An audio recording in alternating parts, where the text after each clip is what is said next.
Et donc, l'objet ou l'intérêt de cet événement et la motivation de cet événement, c'est de parler d'un numéro spécial qui vient d'être lancé à la revue Liens social et politique sous ma direction et sous la direction de Madame Camille Amidi.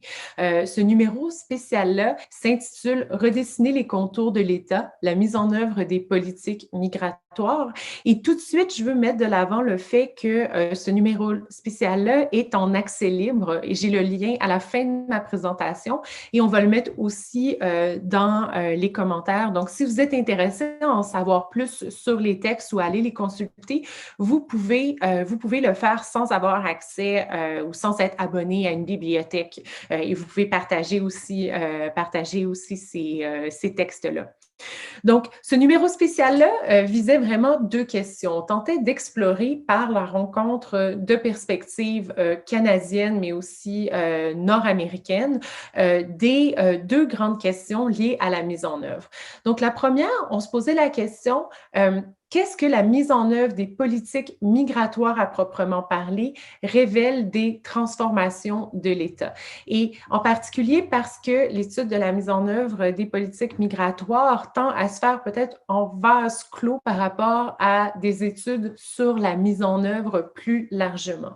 Donc, on s'est intéressé à effectuer ce dialogue-là entre deux traditions de recherche. Et par le fait même, on était aussi intéressé à se poser la question, quelles sont les conséquences des transformations de l'État quelles sont les, excusez-moi, il y a une erreur, quelles sont les conséquences des transformations de l'État sur la mise en œuvre des politiques migratoires. Donc, on a vu des grandes tendances par rapport aux politiques de mise en œuvre et par rapport aussi aux transformations des modèles sociaux et des modèles économiques dans les dernières années. Et on se demandait comment est-ce que ces forces-là pouvaient affecter la mise en œuvre des politiques migratoires au-delà des suspects habituels qui sont souvent des questions importantes comme celle de la sécurisation ou de l'externalisation dont on aura la chance de parler dans quelques minutes. Mais qu'est-ce que d'autres forces qui sont souvent importantes dans la mise en œuvre d'autres secteurs de politique publique peuvent avoir comme effet sur les politiques migratoires?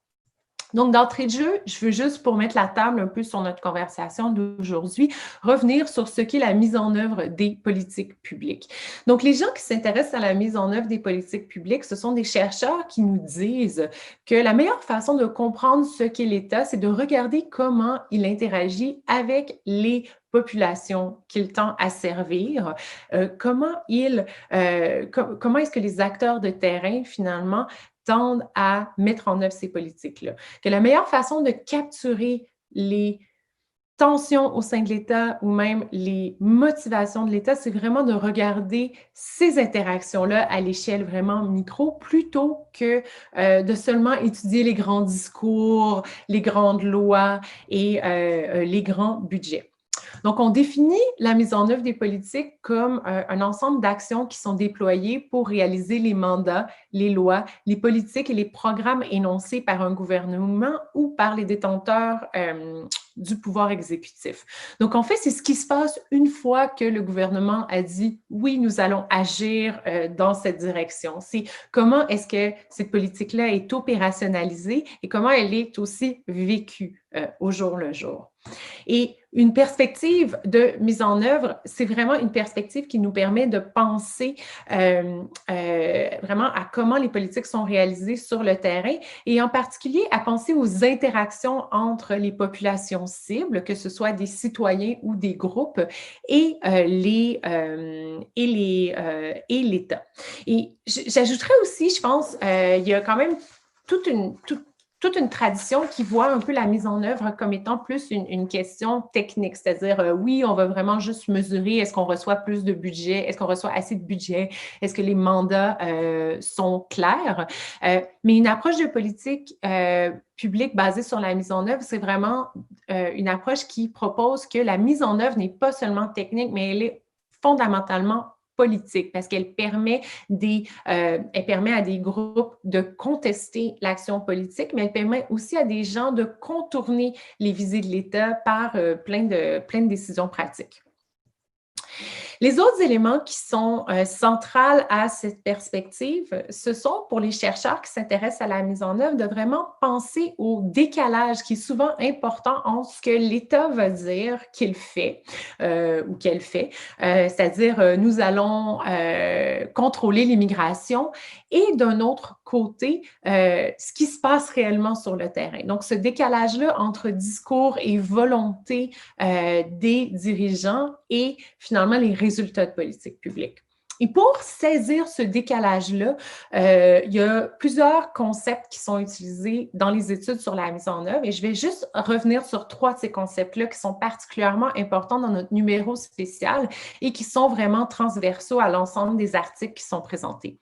Donc, le premier, c'est vraiment le concept d'agent de mise en œuvre. Donc, de réfléchir à qui sont les acteurs qui sont responsables de offrir des services ou de mettre en œuvre les politiques. Donc, ce sont souvent des acteurs qui sont très différents des acteurs qui sont responsables de prendre les décisions de politique publique. Dans le cas qui nous occupe aujourd'hui, pour ce qui est des politiques migratoires, bien sûr, on pense en termes d'acteurs de mise en œuvre à des organismes communautaires, des acteurs associatifs, mais aussi de plus en plus des acteurs privés. Donc, pendant longtemps, on a pensé que la mise en œuvre était l'apanage des acteurs de guichet, et on y reviendra peut-être tout à l'heure, mais on voit que c'est vraiment tout un ensemble d'acteurs qui entrent dans cette catégorie-là d'agents de mise en œuvre et qui viennent aussi avec des domaines d'expertise, des connaissances et des capacités vraiment différentes. Le deuxième concept extrêmement important pour comprendre la mise en œuvre, c'est le concept de la discrétion, qui est défini par Beau sur ma diapo comme la sphère d'autonomie à l'intérieur de laquelle les agents de mise en œuvre peuvent prendre différentes décisions tout en agissant conformément à la loi. Donc, la discrétion, c'est l'espace qui est légalement offert aux agents de mise en œuvre pour faire un jugement professionnel basé sur l'information qu'ils reçoivent. Et cette discrétion-là, elle est extrêmement importante parce qu'elle ouvre la porte à, bien sûr, potentiellement une part de discrimination importante si jamais les agents de mise en œuvre ont des croyances ou des intérêts qui sont particuliers. Mais cette discrétion-là, elle offre aussi toute une possibilité de flexibilité dans l'action publique qui est extrêmement importante parce que les États ne peuvent pas définir toutes les possibilités, ne peuvent pas planifier pour toutes les possibilités.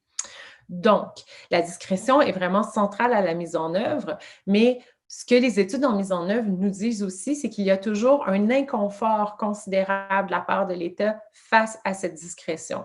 C'est-à-dire qu'on a besoin d'une flexibilité certaine pour permettre aux politiques d'être déployées sur le terrain. Mais d'un autre côté, avec cette flexibilité-là, on vient à perdre un certain contrôle sur ce qui se passe au jour le jour dans les politiques. Donc, il y a toujours cette tension-là et on va le voir dans les interventions de nos participants aujourd'hui. Il y a plein de tentatives de la part de l'État d'essayer de contrôler finalement cette discrétion-là, que ce soit au niveau des mécanismes de contrôle post-hoc, par exemple l'évaluation, que ce soit préalablement aussi. Et finalement, je pense que la dernière chose que les études sur la mise en œuvre nous mettent de l'avant, c'est vraiment l'importance du contexte dans lequel la mise en œuvre se déploie. Et ici, on peut penser tout d'abord aux contextes nationaux. Donc, notre perspective transatlantique aujourd'hui va vraiment nous montrer que les ressources qui sont mises à disposition des acteurs de mise en œuvre sont vraiment différentes, que ce soit qu'on soit au Canada, qu'on soit au Québec ou qu'on soit dans diverses régions européennes. Ça vient aussi avec des capacités, qu'elles soient financières ou légales, vraiment différentes.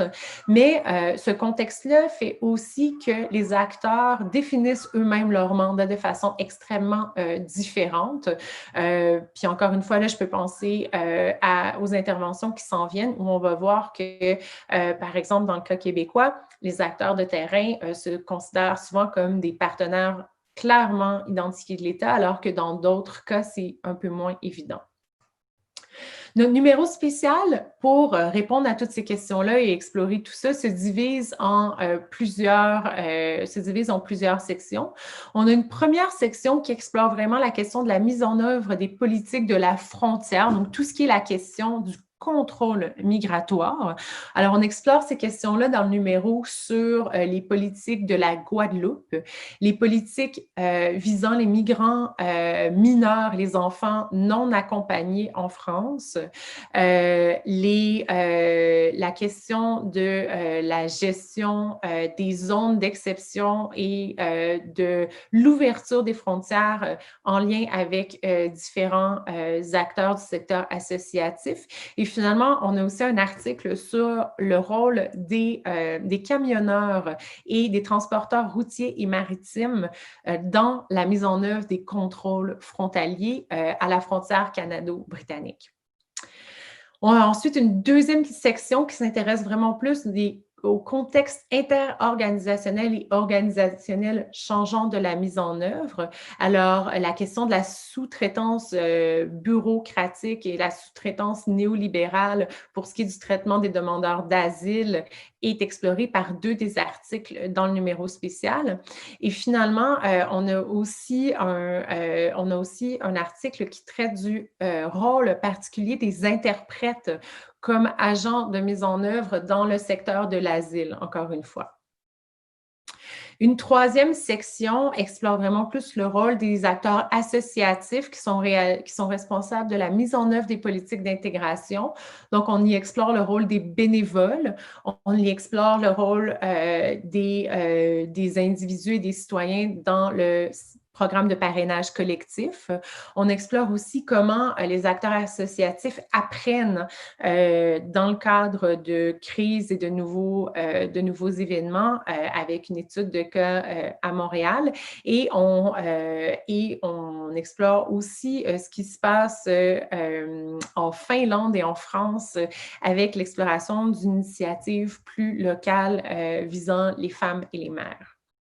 Et finalement, on a une dernière section qui s'intéresse beaucoup plus à la mise en œuvre des politiques d'immigration dites économiques, avec une étude des acteurs responsables de la mise en œuvre des politiques d'intégration au Nouveau-Brunswick et un autre article qui s'intéresse à la mise en œuvre et au contrôle du travail migrant temporaire à l'échelle du Canada. Donc, qu'est-ce que ces articles-là nous disent par rapport à la mise en œuvre et aux transformations de l'État? Donc, la première chose, l'ensemble des articles dans notre numéro spécial parlent beaucoup de l'impact des crises et de l'impact constant, finalement, des pressions qui sont liées à un discours de crise, mais à aussi une dynamique et une ambiance de crise constante, que ce soit au niveau européen et que ce soit au niveau canadien. Et ici, on parle beaucoup de comment ça a un effet sur les changements des pratiques de mise en œuvre, que ça crée bien sûr de l'épuisement au niveau des acteurs de mise en œuvre et ça met aussi en place de nouvelles solutions un peu bricolées qui tendent à devenir finalement des solutions, des solutions à long terme. On note aussi un élargissement dans les deux régions du monde des acteurs responsables de la mise en œuvre et en particulier une croissance importante des acteurs économiques comme agents de mise en œuvre, mais aussi la croissance de l'inclusion et de la participation d'acteurs qui ne sont pas nécessairement spécialisés dans le domaine de l'immigration comme acteurs de mise en œuvre des politiques migratoires. Et on note aussi dans l'ensemble des articles une transformation des discrétions. Donc, d'un côté, un accroissement des mécanismes de contrôle managériaux tant en Amérique du Nord qu'en Europe, mais aussi le fait qu'on donne beaucoup de discrétion à des non-experts, à des gens qui n'ont pas nécessairement de connaissances sur le dossier migratoire. Et d'un autre côté, pour ce qui est des transformations de l'État et des conséquences sur la mise en œuvre des politiques migratoires, l'ensemble des articles mettent de l'avant, et on en reparlera tout à l'heure aussi, mettent de l'avant un durcissement et une sécurisation des politiques migratoires, quelque chose qui est documenté depuis des années, mais on le voit vraiment à l'ensemble des échelles et dans l'ensemble des contextes qui sont étudiés dans notre numéro spécial. On voit bien sûr une augmentation du nombre d'acteurs et d'interlocuteurs qui sont impliqués. Et ça, c'est particulièrement important parce que dans le numéro spécial, on voit que ce nombre d'acteurs et d'interlocuteurs-là grandissant mène à des possibilités nouvelles de contestation et de critique, mais aussi crée une espèce d'opacité et de confusion au niveau de la mise en œuvre qui renforce souvent un sentiment de crise et un sentiment de fatigue important de la part de ces acteurs-là. Et ça a comme conséquence en particulier de faire croître encore plus l'aspect aléatoire de la mise en œuvre des politiques migratoires. Et ici, je veux dire aléatoire, et je le mets avec des guillemets, dans la mesure où cette croissance-là d'acteurs et d'interlocuteurs fait que l'expérience d'un migrant pourra varier considérablement dépendamment de quel type d'association il ou elle rencontre ou de quel type d'acteur il ou elle rencontre. Donc, je vais m'arrêter ici, mais je vous invite à aller consulter le numéro spécial pour en apprendre un peu plus sur ces différents contextes-là et ces différentes dynamiques. Donc, le numéro spécial est disponible gratuitement au lien présenté ici sur la diapo et je vais aussi le mettre dans la conversation.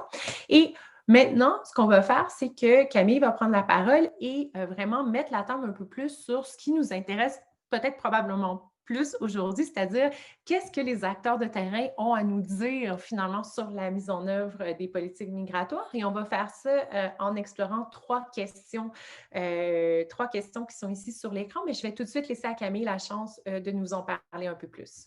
Merci beaucoup Mireille et bonjour à toutes et à tous.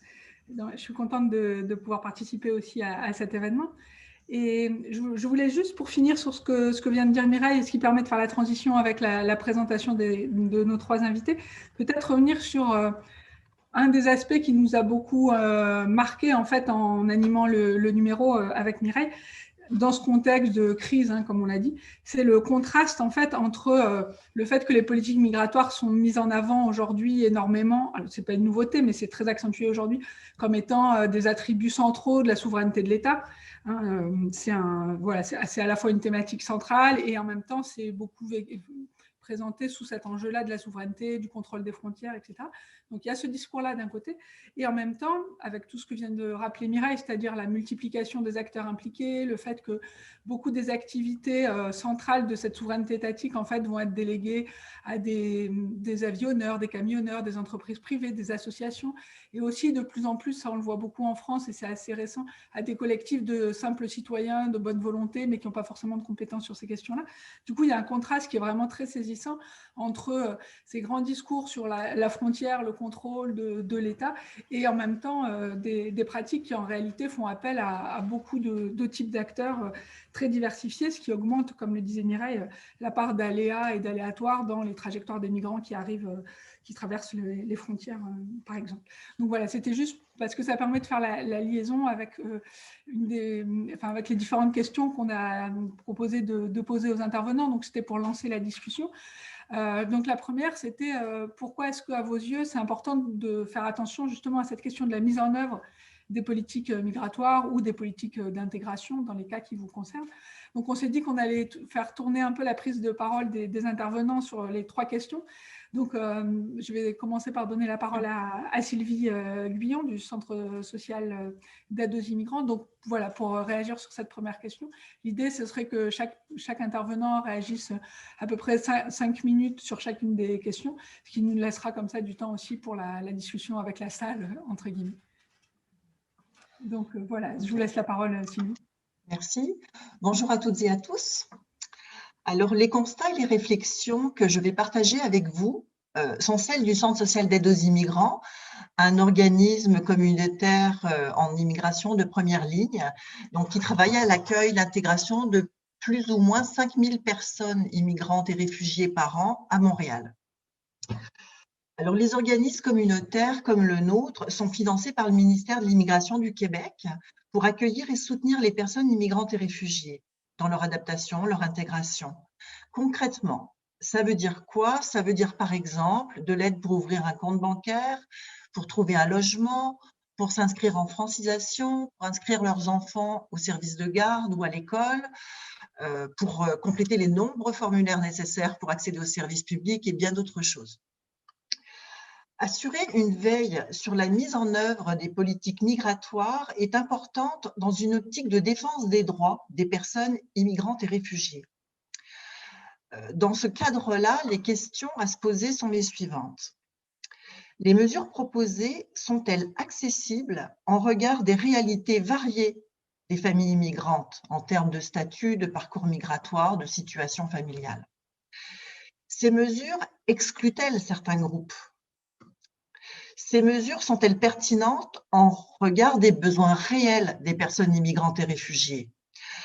Un gros travail de documentation est fait par le milieu communautaire en immigration avec ou sans la collaboration des chercheurs pour documenter les enjeux que vivent les familles immigrantes et réfugiées et aussi les pratiques porteuses d'inclusion. Donc ça, c'est un peu notre cadre de référence quand on voit arriver une politique ou qu'on observe sa mise en œuvre. Une autre question essentielle à se poser est la suivante. Dans quelle mesure le gouvernement se donne-t-il les moyens et donne-t-il à ses partenaires les moyens de ses ambitions politiques? Alors, les organismes communautaires engagés dans le programme d'accueil et d'intégration du ministère de l'Immigration du Québec identifient 3 moyens incontournables. Le premier, un niveau de financement adéquat.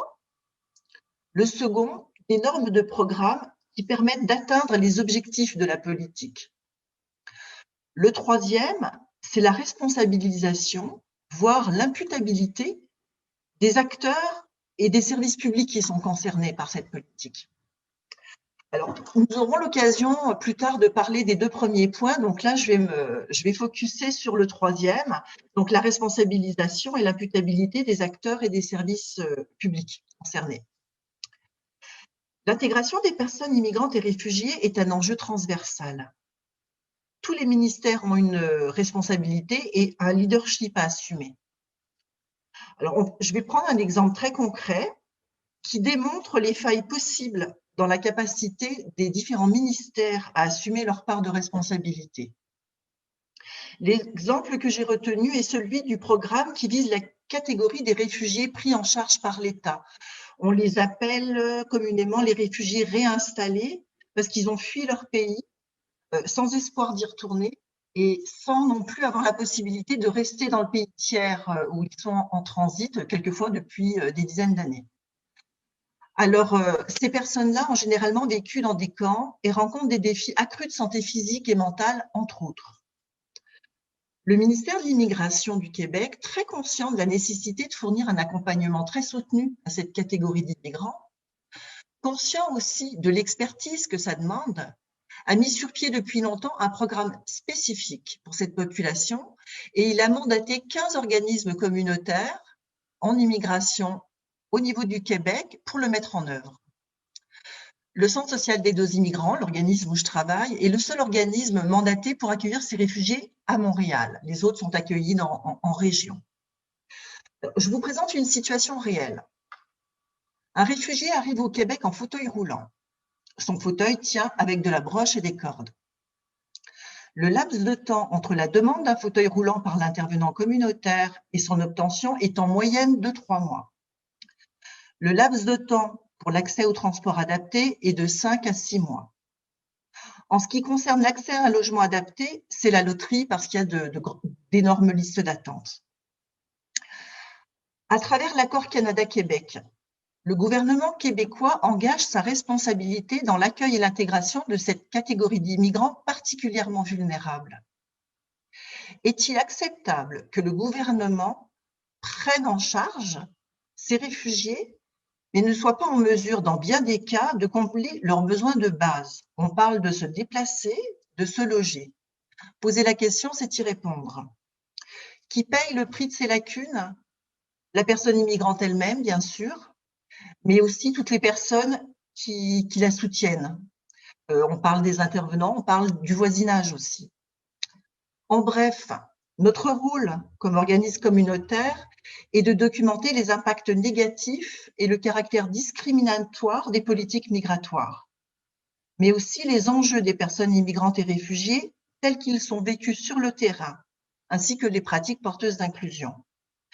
Tout ça de manière à avoir des arguments solides pour proposer et négocier des changements avec le gouvernement. Nous avons aussi un rôle à jouer pour sensibiliser et mobiliser la population civile face aux enjeux qu'on soulève.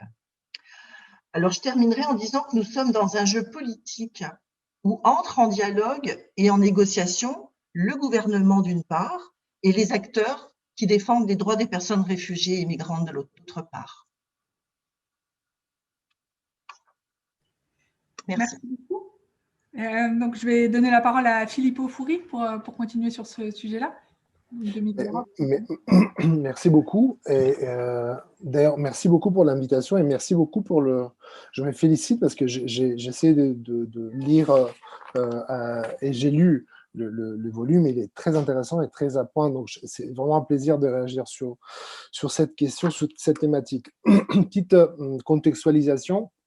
Moi, je suis membre d'un réseau qui s'appelle Migrare Europe, et qui est un réseau qui réunit des associations et des individus, des chercheurs, des militants d'une vingtaine de pays entre l'Europe, l'Afrique du Nord et le Moyen-Orient. Et ce qui implique disons, un positionnement assez particulier, voilà. C'est-à-dire que Migrare Europe arrive à faire un travail d'analyse des politiques migratoires et des mises en œuvre, mises en place de ces politiques migratoires au niveau européen, au niveau national et au niveau local. Une autre partie de mon travail est liée excusez-moi un instant. Est liée à mon activité de recherche, qui est celle-là liée aux dimensions locales de l'accueil. Donc, moi, je travaille sur les villes accueillantes, donc les politiques locales et les pratiques d'accueil des personnes étrangères au niveau local. Ce qui m'amène à réagir à intégrer votre perspective sur l'État à deux niveaux, c'est-à-dire il y a le niveau européen aussi et le niveau local, et c'est très intéressant de voir comment ce que vous analysez et ce qui est analysé dans le volume au niveau des dynamiques étatiques se reproduit aussi avec disons une extension, une géométrie variable, disons, aussi à un niveau international et au niveau local. Pour revenir à la question qui est posée, donc pourquoi c'est très important d'analyser et de suivre la mise en œuvre des politiques publiques, pour nous, ce que nous faisons, c'est d'analyser les politiques, notamment européennes et nationales, en matière d'immigration, et voir comment celles-là se mettent en place à travers le point de vue des personnes qui sont sur le terrain. Donc, ce qu'on essaie de faire, c'est de suivre vraiment la production d'une narration, d'une politique concernant la migration et sa mise en œuvre, mise en pratique à travers des négociations qui se font à plusieurs niveaux, au niveau étatique, au niveau local, etc.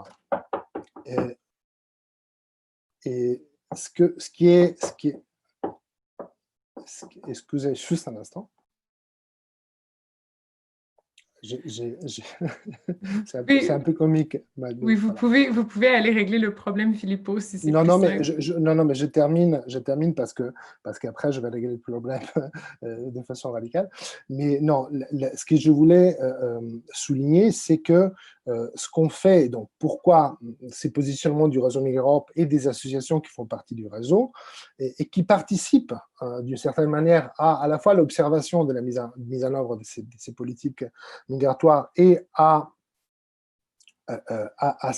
on participe aussi, genre, au niveau national, par exemple, certaines de nos associations travaillent comme défenseurs des droits, travaillent avec des plaidoyers, travaillent à différents niveaux, donc c'est un peu compliqué de résumer ici toutes les activités que toutes les associations membres font à ces niveaux-là, mais ce qui est très important selon moi à souligner et a été déjà un peu disons, traité aussi dans l'intervention qui m'a précédé, c'est qu'à travers ce travail d'analyse et des suivis, disons, on essaye de notamment pointer les responsabilités des États et de l'Union européenne en matière notamment de respect des droits fondamentaux et du coup de ce que la matérialité des politiques migratoires provoque, produit sur le terrain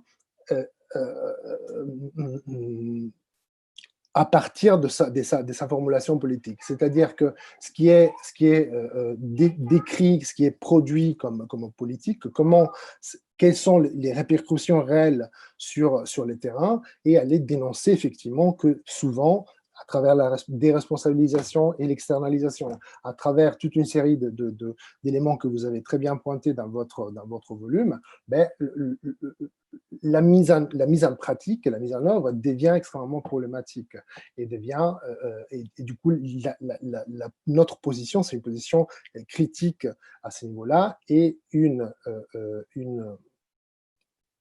position de vigilance, si vous voulez, à ce niveau-là. Je ne sais pas si j'ai répondu à la question. Je m'arrêterai là et je pense qu'avec la suite de notre discussion, je pourrais rajouter des détails. Merci. Merci beaucoup, Filippo. Et donc, je vais donner la parole à Marie-Christine Ladouceur pour finir aussi sur donc, cette question de la mise en œuvre. Est-ce que votre travail vous donne à voir dessus? Oui, bonjour. Merci d'abord pour cette invitation qui nous honore. Alors, mon nom est Marie-Christine Ladouceur. Je suis la directrice du Bureau d'intégration des nouveaux arrivants à Montréal, BINAM, qui est donc un bureau de la ville de Montréal. Ce qui nous place dans une position particulière par rapport à la question qui est posée aujourd'hui, parce que, évidemment, la ville est à la fois est une institution publique, non pas un gouvernement, mais une administration publique. Donc, on est à la fois dans l'élaboration de nos propres politiques, mais on est beaucoup aussi dans l'exécution de nos politiques parce qu'on est un bureau de projet au BINAM. On déploie 25 initiatives. Et oui, on travaille beaucoup avec les organismes communautaires, beaucoup avec la communauté, je dirais pas seulement les organismes communautaires. On a vraiment voulu s'entourer de chercheurs, de militants, de leaders des communautés. Donc, on travaille beaucoup avec la communauté et on travaille aussi avec le ministère de l'Immigration, de la francisation et de l'intégration, là, au même titre là, que le Centre social d'aide aux immigrants, qui est un partenaire vraiment essentiel, important là, pour nous et pour tous les acteurs de la communauté montréalaise. Et donc, une partie de nos politiques sont normées par les politiques du ministère, hein, par la force des choses.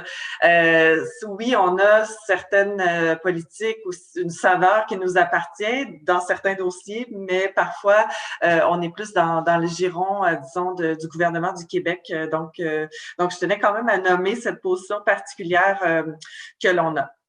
Ceci étant dit, le sujet m'interpelle beaucoup. Je lisais la mise en œuvre est un acte politique. Je suis bien d'accord avec ça. Et je le dis d'ailleurs toujours, si mon équipe était présente, le dirait, je le dis toujours que l'exécution est hyper importante pour moi. Avec la création du BINAM, ce qu'on a voulu faire, c'est jouer le rôle de leadership qu'une ville, qu'une métropole d'immigration doit jouer. Donc, on fait beaucoup de choses avec la communauté, on ne fait rien seul, mais on a aussi voulu développer et incuber beaucoup des projets de la ville en lien avec les priorités des personnes immigrantes, parce qu'il y a des choses que la ville doit faire elle-même pour assumer sa responsabilité comme métropole d'immigration. J'aurai peut-être l'occasion d'y revenir. Je voulais vous donner quelques exemples qui montrent à quel point le terrain, les organismes, le milieu, parce qu'on est un gouvernement de proximité et ça, on veut vraiment l'incarner. Donc, à quel point le milieu, les organismes nous influencent. On a développé la politique d'accès aux services municipaux sans peur. Cette politique-là fait suite à la déclaration de notre conseil municipal de ville sanctuaire. Donc, l'administration actuelle a plutôt adopté là, le terme de ville responsable et engagée pour traiter ces enjeux-là, étant donné le contexte canadien qui est différent du contexte américain, qui fait en sorte qu'on ne peut pas, au niveau de la ville de Montréal, protéger les personnes contre le renvoi. dans notre système juridique. Ceci étant dit, la volonté d'agir pour mieux protéger les personnes à statut précaire d'immigration et sans statut est demeurée intacte et on a eu le mandat de concrétiser ça. Donc, ce qui nous a mené à l'adoption de la politique d'accès aux services municipaux sans peur. C'est une rare fois où le directeur général de la Ville de Montréal a envoyé une directive administrative pour que l'ensemble de l'appareil municipal, donc des 28 000 employés, donne suite à cette politique-là. Donc, accepte, disons, de donner les services à tous les résidents, peu importe leur statut. Et cette politique-là ne tiendrait pas sans la contribution du milieu parce qu'elle s'appuie sur un mécanisme de référence par organisme tiers qui est piloté par l'organisme Médecins du Monde, qui a vraiment une expertise auprès des personnes à statut précaire. Et donc, Médecins du Monde délivre une attestation d'identité et de résidence avec 3 autres organismes aussi qui collaborent. Et les personnes donc, qui ont cette attestation-là se présentent aux services municipaux, que ce soit bibliothèque, loisirs ou autres, et peuvent obtenir des services. C'est un mécanisme qui est transitoire vers l'adoption, on l'espère, d'une carte d'identité municipale. On travaille fort là-dessus. Mais ce que je voulais dire par rapport à ça en termes d'exemple, c'est que les feedbacks de Médecins du Monde dans ce projet-là, qui est fort pour notre politique d'accès sans peur, nous ont amené tout récemment à bonifier ce projet-là pour faire beaucoup plus de outreach, qu'on appelle le outreach, donc aller chercher les personnes là où elles sont. Parce que c'est une clientèle qui est difficile à rejoindre, on s'en doute. On a délivré en 6 mois avant la pandémie quelques 200 attestations, donc c'est quand même pas rien.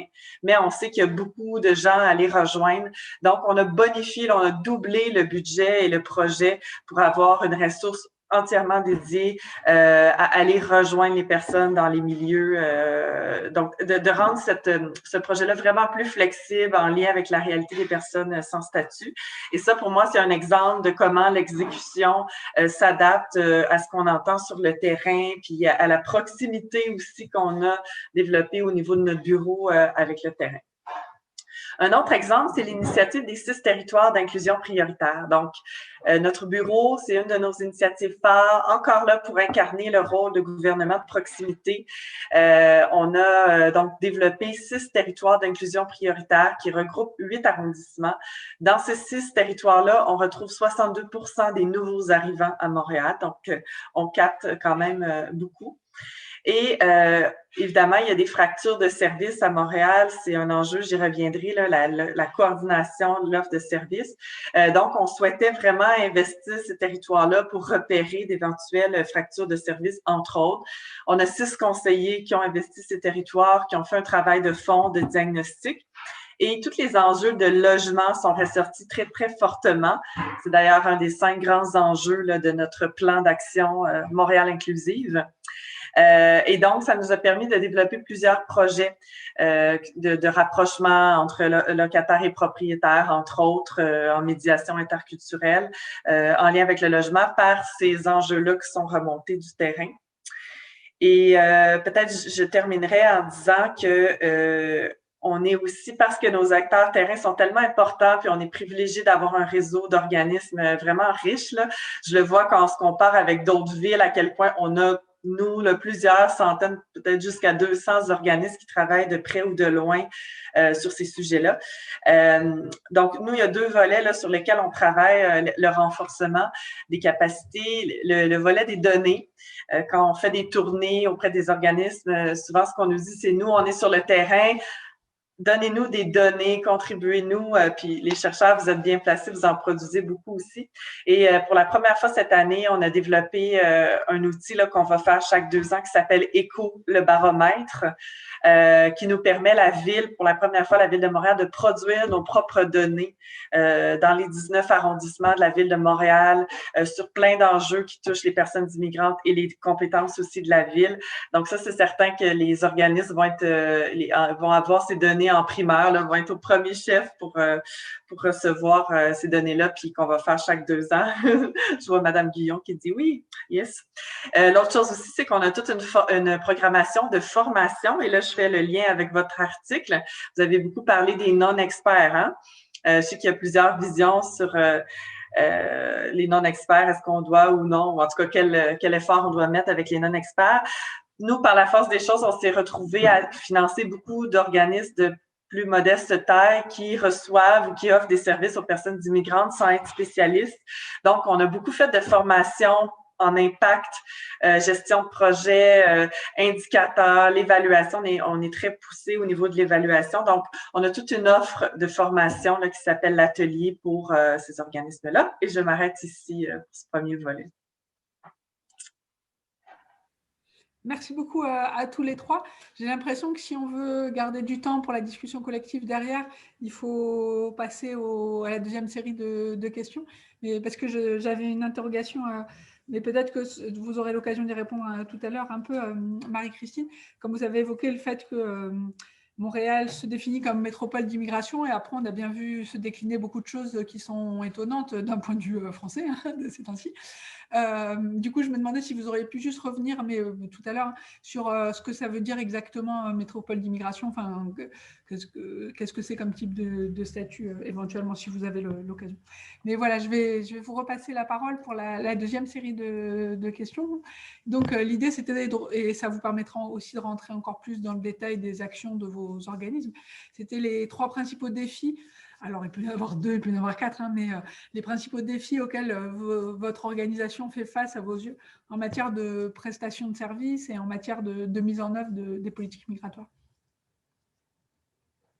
Donc, je vais donner la parole cette fois-ci à Marie-Christine directement pour faire tourner le… Oui. En fait, pour la question de la métropole d'immigration, je ne croirais pas que c'est un statut officiel. Et là, les chercheurs, je me tourne vers vous pour confirmer. Là, je suis plus une praticienne, vous l'aurez compris, qu'une… mais c'est ça, je pense que c'est important que Montréal, puis avec la création du binôme depuis 4 ans, c'est un peu l'ambition qu'on a de vouloir vraiment jouer le rôle de leadership qu'on doit jouer sur la question, par exemple, de l'emploi des personnes immigrantes, qui est notre plus grand défi à Montréal, je le répète, parce que on a un retard en matière d'intégration professionnelle par rapport à d'autres métropoles d'immigration nord-américaines. On déploie une stratégie Montréal inclusive au travail, donc la mairesse prend parole sur ce sujet, on la déploie à travers les 28 000 employés, on la déploie avec 60 PDG de la communauté montréalaise, donc on a une responsabilité de communiquer un discours stratégique positif pour amener un environnement qui est favorable aux acteurs terrains, justement, puis qui prend en compte cette réalité-là. Puis nos sondages, nos études le montrent qu'il y a seulement 17% des Montréalais qui sont conscients que Montréal a un retard en matière d'intégration professionnelle des personnes immigrantes. Donc, on veut vraiment aller chercher de l'éveil, de la sensibilisation. On a un volet aussi outillé pour outiller la communauté d'affaires. Donc, c'est le genre de projet pour moi qui incarne la métropole, donc l'ambition qu'on veut se donner. Un autre grand défi qu'on a, c'est la coordination, l'optimisation des services. C'est un des 5 grands enjeux là, de notre plan. C'est un défi parce qu'on a tellement de richesse, d'expertise, mais en même temps, il y a beaucoup d'acteurs. C'est 200, 300 acteurs. Les rôles de tout le monde sont pas toujours si évidents. Puis je pense que c'est au cœur aussi de votre article. Donc, comment on fait pour rendre Montréal, moi je dis souvent, mettre fin au parcours du combattant pour une personne immigrante. Et donc, on a un projet, d'ailleurs, ça s'inspire, je ne sais pas si M. Fury est de retour, ça s'inspire parce qu'on s'inspire souvent de l'Europe, malgré tout, sachez-le. Donc, on a un beau projet qui est dans les cartons, qu'on travaille depuis quand même 3 ou 4 ans. Ça s'appelle la Station Nouveau Départ.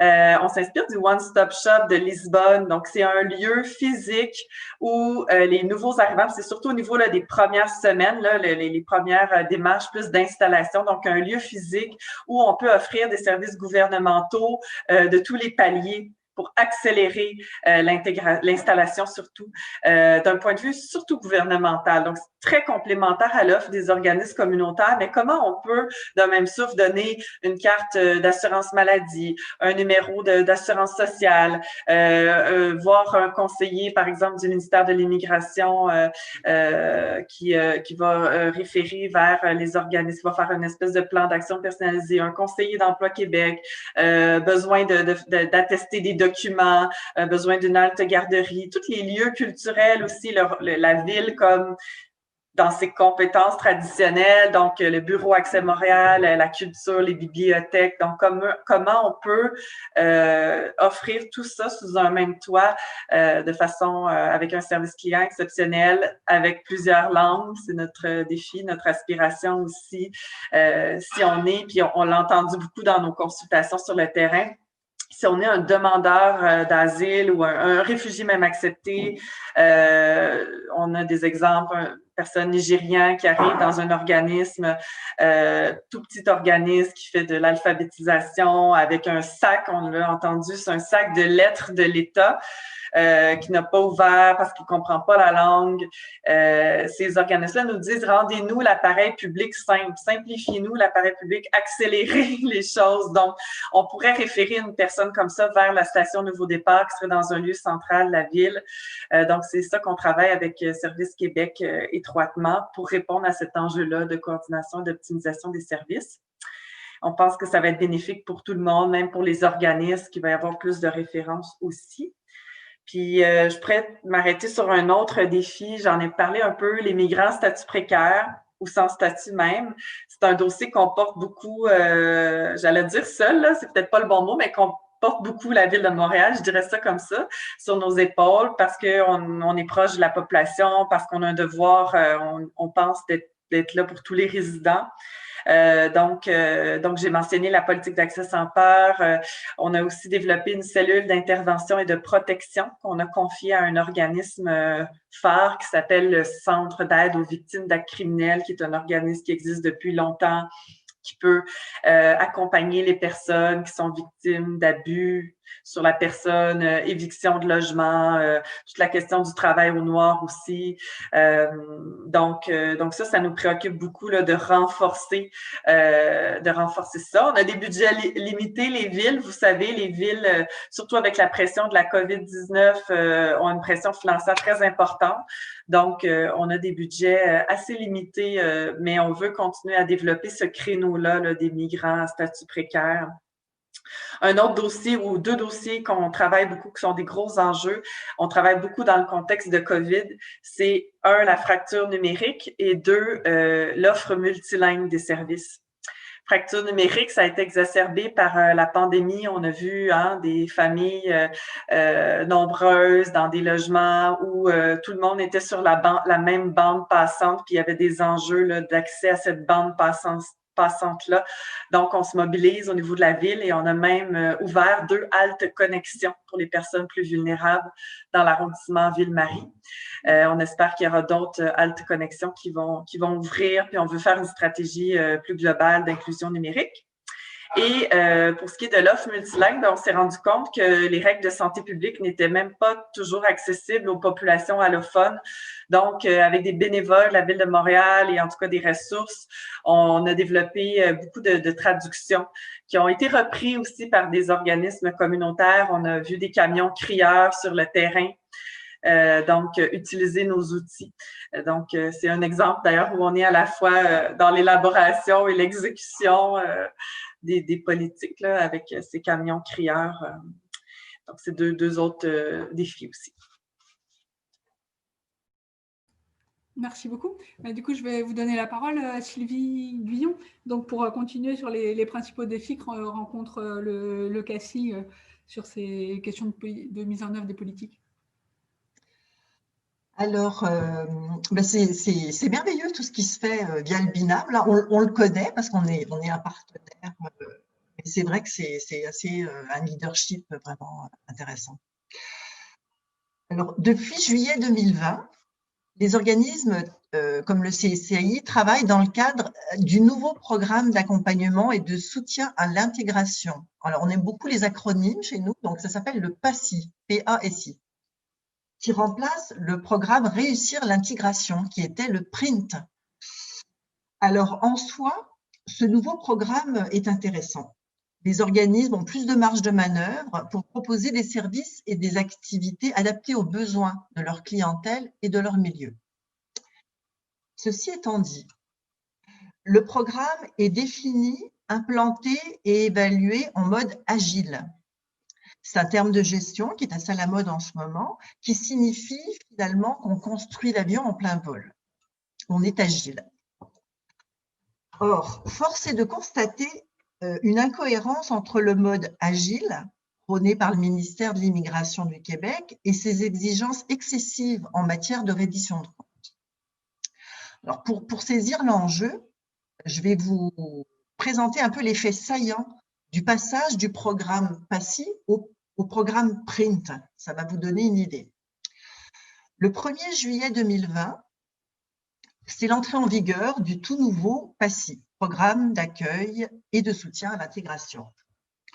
Le 20 juillet, le ministère de l'Immigration envoie aux organismes la base de données qui doit être renseignée pour la reddition de comptes. En août et en septembre, c'est la formation des intervenants sur les règles de reddition de comptes du nouveau programme. Le 9 octobre, notre organisme, le CSAI, a enfin signé son entente PASSI avec le ministère. Chaque organisme signe son entente. On était encore en négociation sur le volet plus collectif des activités. Le 15 octobre, c'est la date fixée par le ministère de l'Immigration pour la reddition de comptes pour le premier trimestre, qui va donc du 1er juillet, la date d'entrée en vigueur du programme, jusqu'à fin septembre. Donc, chaque organisme, en tout cas le CSI, va négocier une prolongation, là, parce que vous avez vu un peu à quoi ressemble l'échéancier, et chaque organisme va finalement négocier à la pièce un nouvel échéancier, une prolongation du délai. Donc, en bref, le programme a été lancé sans que les choses soient attachées. Au fil du temps, les éléments manquants ont été élaborés et diffusés. La base de données, la formation des intervenants, ce qui est tout à fait normal puisque nous sommes en mode agile. On apprend en marchant. Là où ça devient problématique, c'est qu'aucune clause de l'entente ne prévoit de période d'ajustement. On n'a aucun écrit officiel qui n'assure et ne rassure les organismes sur le fait que le ministère de l'Immigration sera compréhensif tant dans la réalisation des services et activités que quant à la conformité de la reddition de comptes. Alors, les organismes doivent offrir les services et rendre des comptes comme si tout avait été attaché dès la mise en œuvre du programme au 1er juillet. Voire avant, parce qu'il faut quand même que les intervenants se familiarisent avec le logiciel de reddition de comptes, le programme aussi, sa structure, et puis que l'organisation interne dans les organismes. Bon, alors je vous laisse imaginer la pression que ça met sur les épaules des gestionnaires et des intervenants des organismes. Ça, c'est notre premier défi. Le second défi, c'est qu'il y a parfois un manque d'arrimage et de cohérence interministérielle qui rend la tâche des intervenants très complexe, voire dans certains cas impossible. Je prends un exemple. Notre réseau d'organismes a œuvré pendant longtemps pour que l'école primaire et secondaire soit accessible gratuitement à tous les enfants, quel que soit leur statut d'immigration ou celui de leurs parents. On a mené des recherches pour documenter la problématique, la quantifier, la qualifier, pour mesurer ses impacts. Il y a eu de multiples représentations qui ont été faites auprès des acteurs d'influence, ça fait partie de notre job. Ça a été long, mais ça a été payant, parce que le ministère de l'Immigration reconnaît aujourd'hui le droit à tous et toutes d'accéder à l'école gratuitement. Dans le même temps, le ministère de la Famille a envoyé une directive mettant fin à l'accès aux services de garde pour les tout-petits dont les parents sont demandeurs d'asile, incluant les enfants nés au Québec. On parle d'enfants de 0 à 5 ans. Alors, ces exclusions sont en contradiction totale avec la priorité gouvernementale qui est de favoriser l'intervention précoce pour le bien-être des enfants. Bon, alors le ministère de l'Éducation nous dit que l'éducation de toutes et tous est un droit fondamental et le ministère de la Famille nuance en nous disant tous, sauf pour les tout-petits demandeurs d'asile. Bon, si on regarde du côté du ministère de la Santé, on tombe sur un véritable casse-tête entre ceux qui ont droit à la RAMQ, c'est-à-dire à la Régie de l'assurance maladie du Québec, c'est le service régulier de tout le monde, ceux qui ont droit au programme fédéral de santé intérimaire, parce qu'on a deux niveaux de gouvernement, et ceux qui n'ont droit à rien. Alors, tout ça pour vous dire, parce qu'on est en train de parler de défis là, imaginez la complexité du travail de l'intervenant qui doit aider une famille avec des membres ayant parfois un statut migratoire différent, dont le statut migratoire évolue au fil du temps aussi. Au CSAI, nous sommes chanceux. Nous avons une personne dont le travail consiste à assurer une veille sur les droits des personnes immigrantes et réfugiées et qui finalement alimente en temps réel les intervenants et les gestionnaires pour avoir leur juste, puis il bâtit des outils, il fait des formations ou il envoie des courriels quand c'est des choses plus pointues. Et malgré ça, les situations des familles restent parfois complexes pour nos intervenants qui sont des experts. Je vous laisse imaginer les difficultés que rencontrent les autres acteurs. On a dit, il y en a de plus en plus qui interviennent en immigration et qui ne sont pas des experts de l'immigration. Mais heureusement, il y a des solutions. J'en parlerai au 3e tour de parole. Les 2 premiers, j'étais plus critique, mais le meilleur des 2 s'en vient. Très bien. Oui, merci beaucoup, Sylvie. Je donne la parole à Filippo. Et peut-être, après Filippo, tu peux parler aussi longtemps que les intervenantes précédentes, mais peut-être pour le dernier tour de table, on essaiera d'être un peu plus rapide pour laisser quand même du temps aussi aux questions, parce que là, je vois qu'il y a déjà plusieurs personnes dans l'auditoire qui ont commencé à en envoyer. Donc voilà, Filippo, je te laisse la parole. Et moi, déjà merci. Désolé pour tout à l'heure, petit imprévu technique lié à la situation de confinement. Je m'en excuse. Par rapport à notre, disons, comme organisation, comme réseau d'associations, donc MigrEurope, comme je vous disais, l'idée, c'est de se positionner dans une posture critique vis-à-vis de la mise en œuvre des politiques étatiques et politiques européennes, mais aussi, on se trouve sur le terrain à devoir se confronter. Certaines de nos associations se trouvent sur le terrain, devoir négocier et à mettre en œuvre des actions qui, disons, ne sont pas porteuses des politiques étatiques, mais qui doivent s'adapter à cette politique. Je vous fais un exemple parmi les nombreux. L'ANAFE, qui est une association qui fait partie du réseau, travaille notamment dans les soutiens juridiques, le soutien légal des personnes qui sont arrêtées en zone d'attente dans les zones aéroportuaires françaises.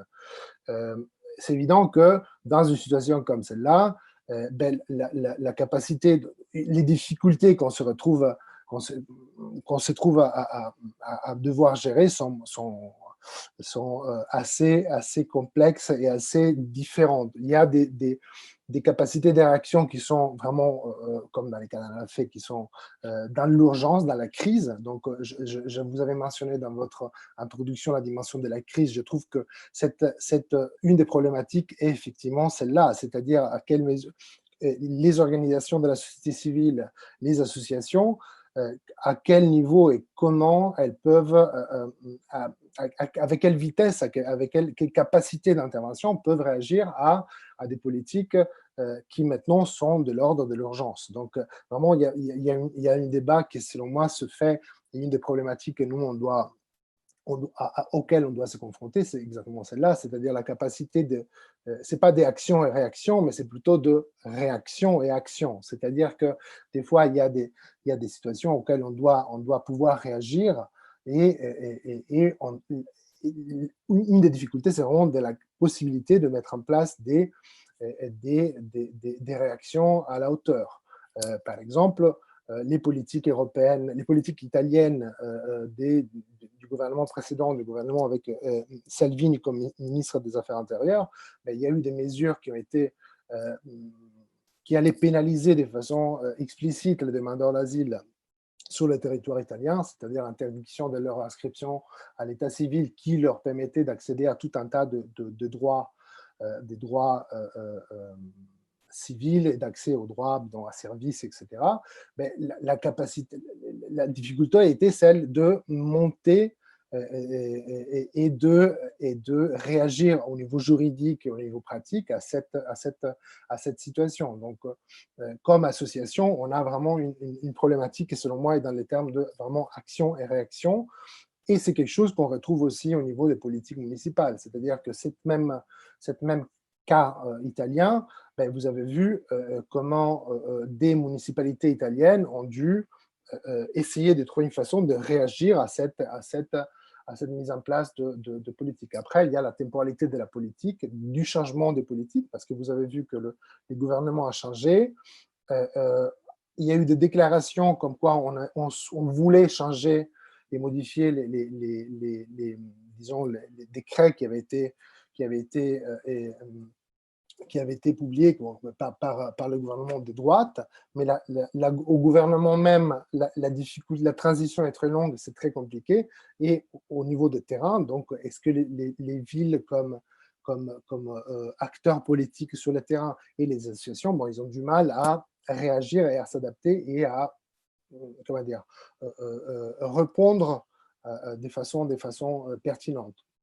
Ça, c'est un élément, donc action-réaction, que selon moi est assez important. Un autre élément qui revient encore à la capacité de la société civile et des associations, notamment celles qui travaillent dans la défense des droits et dans l'accès des personnes migrantes, réfugiés, demandeurs d'asile et sans-papiers aux droits, c'est la responsabilité de l'État. Alors, comme responsabilité de l'État, il y a plusieurs niveaux, bien évidemment. Un niveau est celui du respect des droits fondamentaux, et sur ça, je le mentionnais tout à l'heure, c'est assez compliqué de construire un dossier pour pouvoir après les aménager. Donc, c'est complexe, mais on y travaille, c'est-à-dire que parmi nos associations, il y a des associations d'études juridiques qui travaillent à ce niveau-là. Mais d'autres questions qui renvoient à la question de la responsabilité sont par exemple la question du logement. La question du logement qui n'est pas prise en charge par l'État, notamment en France, vous avez vu ce qui s'est passé la semaine dernière, et qui est prise en charge du coup par à la fois les pouvoirs municipaux, les associations, les organisations humanitaires.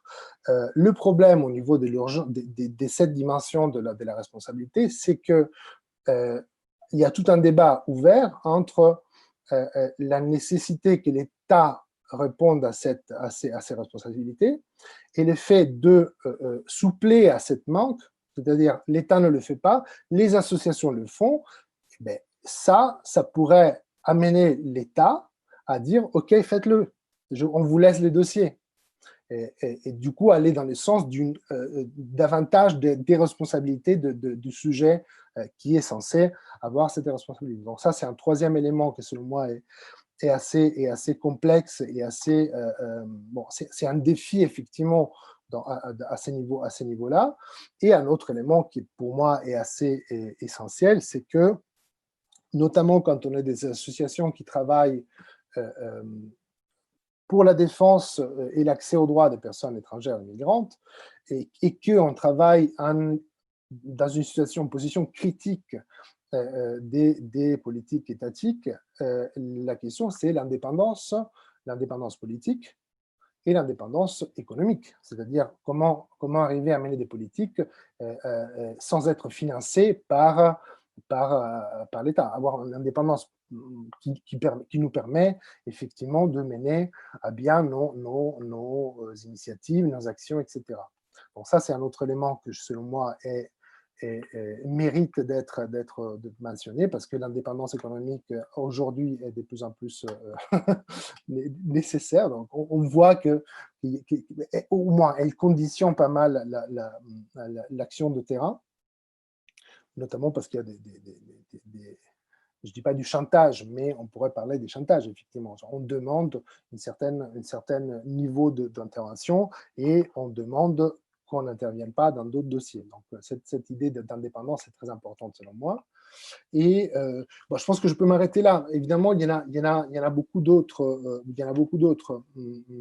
Un autre élément que je pourrais mentionner, parce qu'il est au cœur des discussions actuelles du réseau Mi-Europe, c'est la question de la solidarité et de la défense de certains droits. C'est-à-dire quand l'État s'attaque à des acteurs qui, selon nous, sont des acteurs, disons, solidaires, comment on peut se défendre? Comment on peut se défendre quand on prend des positions qui sont des positions qui, tout en respectant les droits fondamentaux et les droits, disons, le droit international, et on peut parler de ce qui se passe dans la Méditerranée en ce moment, comment on peut se défendre des attaques des institutions.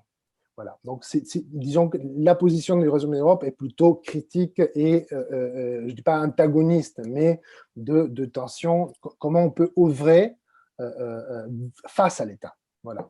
Merci. Merci Filippo. Donc on va arriver à la dernière série de questions. Et là, je vais vous demander d'être beaucoup plus rapide si vous le voulez bien, même si c'est passionnant et qu'on aimerait vous entendre plus longtemps. Mais voilà, pour garder un peu le temps de répondre aussi aux questions qu'ont envoyées les auditeurs. Donc l'idée, c'était de vous demander, même si on a déjà quelques éléments de réponse, hein, bien sûr, mais comment est-ce que vous avez l'impression que les conditions de votre travail ont évolué au cours des 10 dernières années, donc les conditions de la mise en œuvre de votre activité. Comment est-ce que ça a évolué, que ce soit au plan juridique, financier, social, etc. Et donc, pour faire tourner la parole, Filippo, si tu en es d'accord, on se proposait de repartir avec toi, voilà, en essayant d'être plus concis. Je pense que c'est un peu ce que j'évoquais tout à l'heure, c'est-à-dire qu'il y a toute une série de... l'évolution dans les dernières années nous a montré qu'il y a une complexification de la situation, il y a des rôles différents, il y a une déresponsabilisation et du coup l'intervention sur le terrain d'autres acteurs, et donc comprendre cette dynamique-là, et quelque chose que est de plus en plus important à nos yeux, c'est ce qu'on peut appeler soft power aussi, c'est-à-dire que pour ce qui est de la question de la gestion migration, on a tout un niveau de, disons, étatique, effectivement, qui est celui qui fait loi, disons, mais comment ces niveaux-là se lient à tout un autre niveau, qui est par exemple le niveau du pacte européen sur la migration qui vient d'être publié, ou le Global Compact for Migration de l'AEM. Il y a plusieurs niveaux disons, création de politiques locales, nationales et internationales en matière de migration qui n'ont pas un statut, disons, structuré, et du coup, qui est dans cette dimension un peu floue, sont plus compliqués à saisir, et la mise en œuvre de ces actions est beaucoup plus floue, et c'est beaucoup plus compliqué d'intervenir de notre point de vue, du point de vue d'une association comme migrants. Et je m'arrêterai là. Merci beaucoup. Marie-Christine, est-ce que vous voulez continuer sur ces évolutions? Oui, rapidement.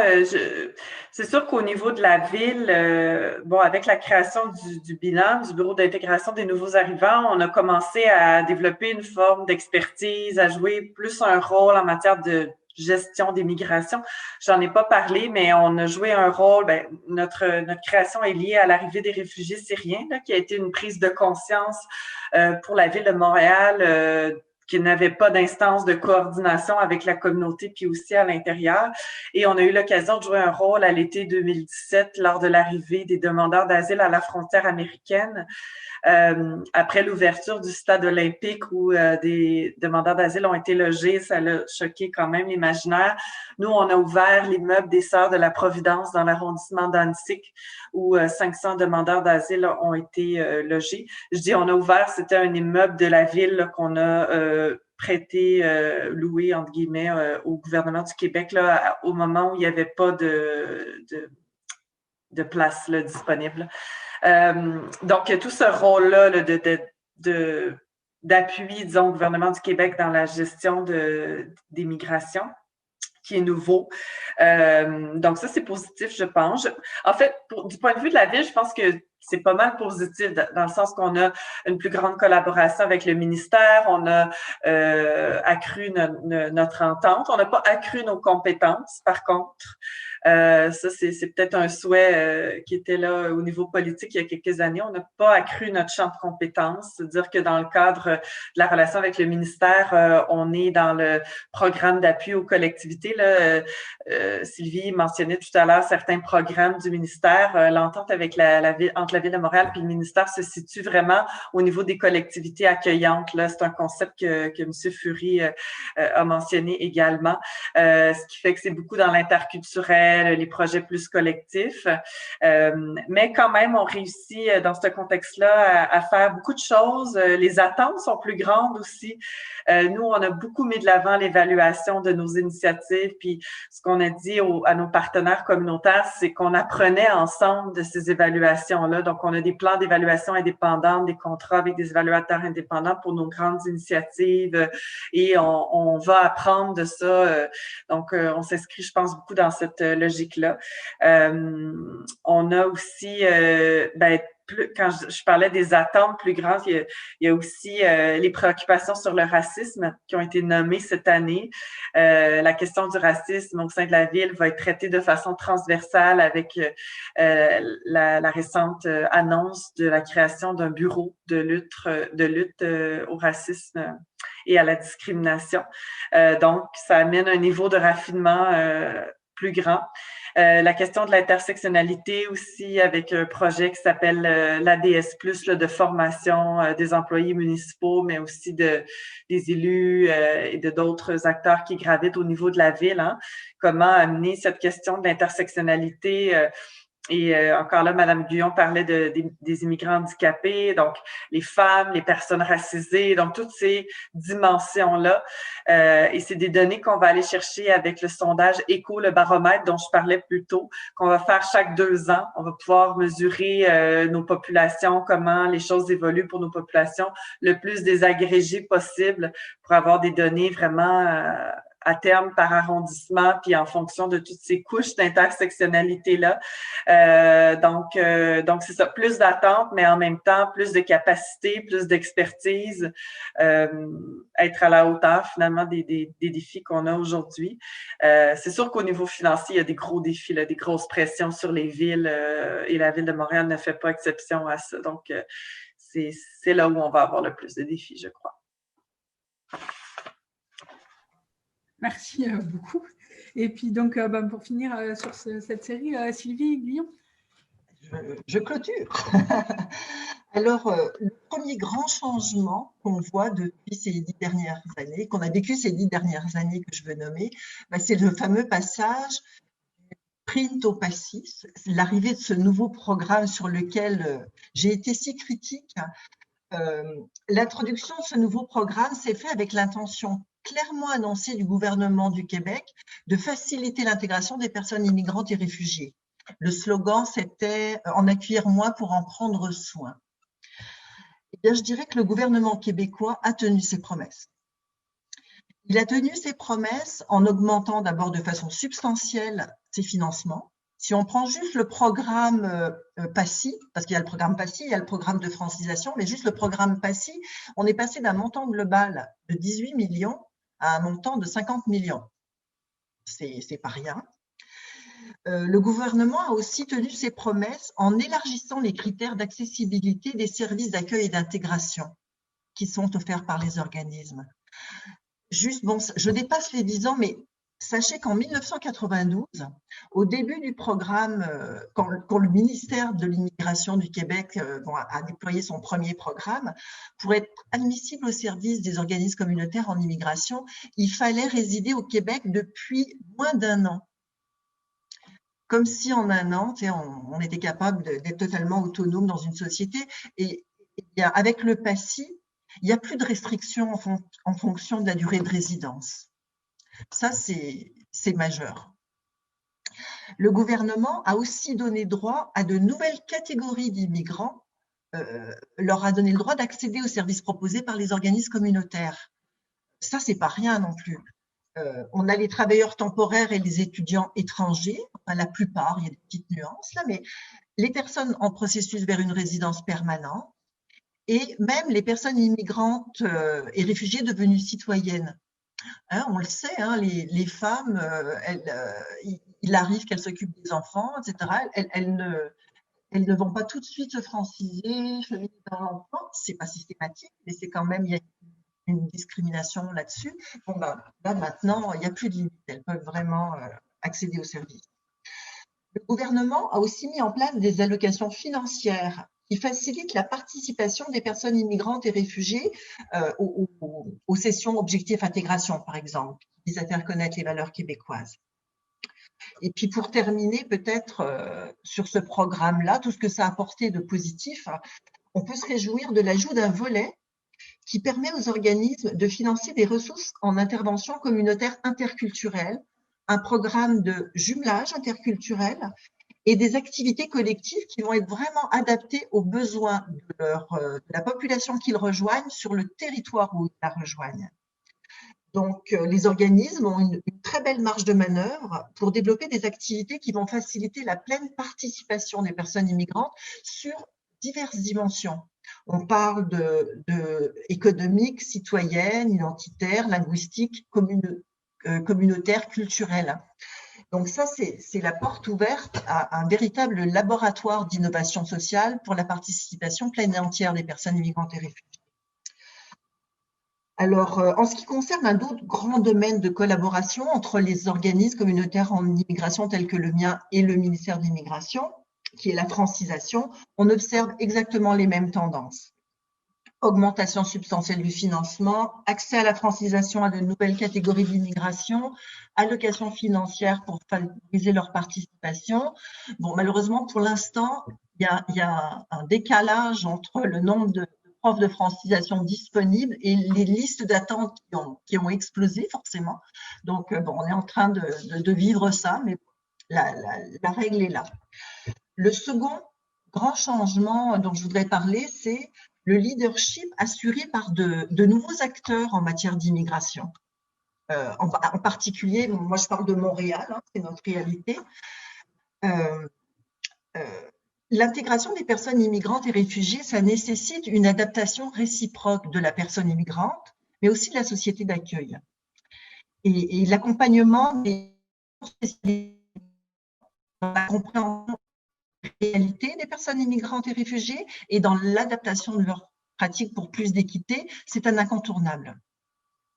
Et à Montréal, les organismes communautaires en immigration tels que le nôtre ont la chance d'avoir deux partenaires qui ont à cœur de contribuer à faire en sorte que les quartiers de la métropole soient plus inclusifs.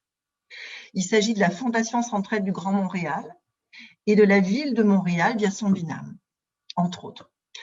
Alors, je vous nomme ces deux-là parce que, bon, au CSAI, on travaille étroitement depuis de nombreuses années avec ces deux partenaires-là et qu'ils font vraiment une différence importante pour les personnes immigrantes, mais aussi pour nous comme organisme, comme amplificateur.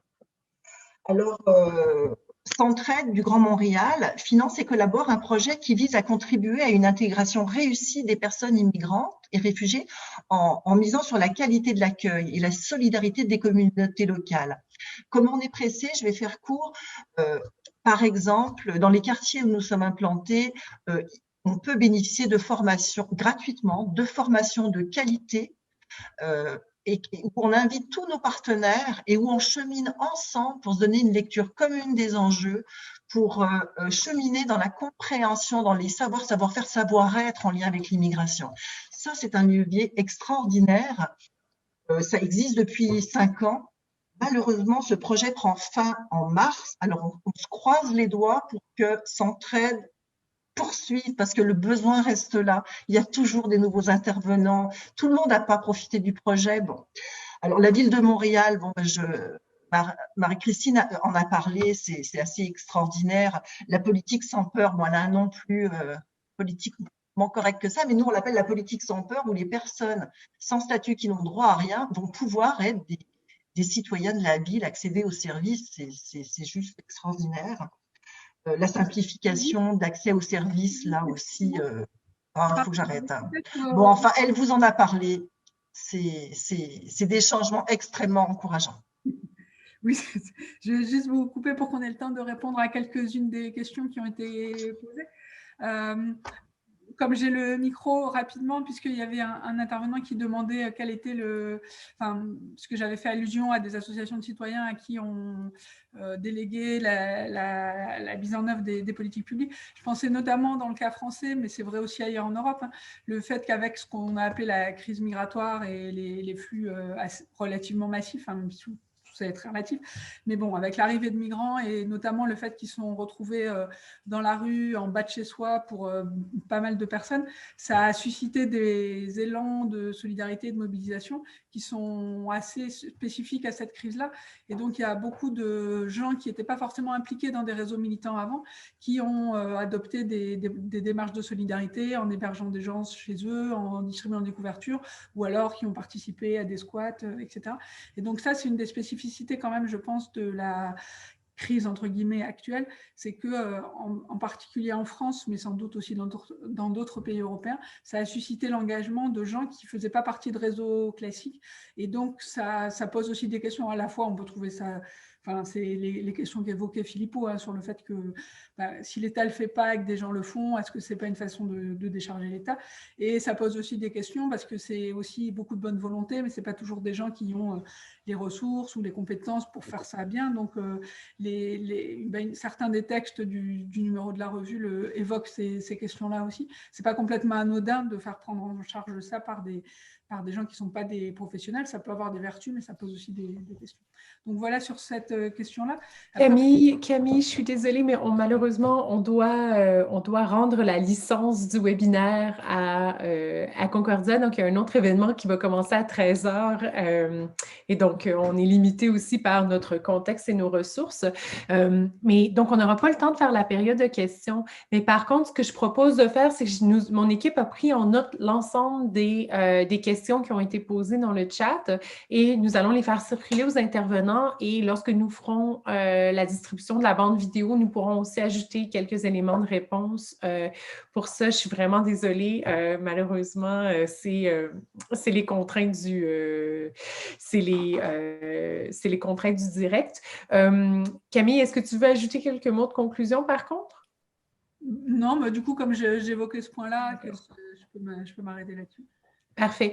Donc, encore une fois, je suis désolée de devoir jouer le shérif. J'aimerais prendre quelques minutes pour remercier vraiment Shedley d'avoir accepté de faire l'animation, Marie-Christine Ladouceur du Binôme pour son intervention, Sylvie du CSAI pour encore une fois son intervention et Philippot aussi qui malgré ses difficultés de famille, a pu nous faire connaître un peu plus la réalité européenne et le travail de son association. Et j'aimerais aussi vous remercier tous d'avoir passé du temps à nous écouter. Si vous voulez en savoir plus sur la mise en œuvre des politiques, c'est un enjeu important dans les travaux de l'ERICA. Donc, je vous invite à nous suivre sur les réseaux sociaux. Nous allons aussi, comme je l'ai dit préalablement, envoyer la bande vidéo de l'événement ainsi que des capsules vidéo de l'événement dans la liste des inscrits. Donc, vous pourrez le distribuer au sein de vos contacts. Et nous allons aussi vous envoyer un lien vers le numéro spécial de la revue Liens social et politique. Et j'en profite à cet égard-là pour remercier aussi tous les auteurs qui ont participé à ce numéro spécial-là. Je sais qu'il y en a plusieurs qui étaient aujourd'hui dans l'auditoire. Et donc, leurs contributions sont extrêmement éclairantes et très pertinente. Donc, je vous invite encore une fois à aller explorer la table des matières de ce numéro pour en savoir plus et peut-être à découvrir un article ou un autre qui pourrait mettre en contexte un peu les propos que les acteurs de terrain nous ont partagés aujourd'hui. Donc, sans plus tarder, je vous remercie. Puis encore une fois, je suis extrêmement désolée qu'on n'ait pas eu la chance de parler et de prendre toutes les questions des personnes dans l'auditoire. Donc, merci beaucoup et en vous souhaitant une très bonne après-midi. Merci beaucoup. Merci. Au revoir. Merci.